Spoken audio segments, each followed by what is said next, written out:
வணக்கம். நெருப்பு தமிழன். 3 முறை முன்னாள் முதலமைச்சராக இருந்த ஐயா ஓபிஎஸ்ஸினுடைய வாழ்க்கை எந்த அளவுக்கு ஒரு கேவலமாக போயிருக்கு. பிரதமரை பார்க்குறது எனக்கு வாழ்க்கையில் கிடைக்கிற பொக்கிஷம், என்னை எப்படியாவது பார்த்துருங்க அப்படின்னு கடிதம் மூலமாக எழுதி மண்டிகிட்டு இருக்கிறாரு.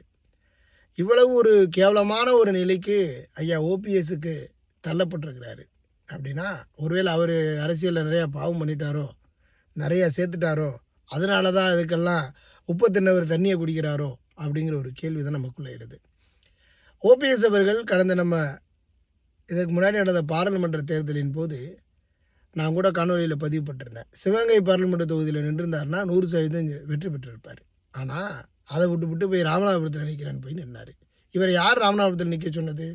அதற்கப்புறம் டிடிவி பேச்சை கேட்டு வந்தார். கடைசியில் டிடிவியும் காலி, இவரும் காலி. இது தேவையா?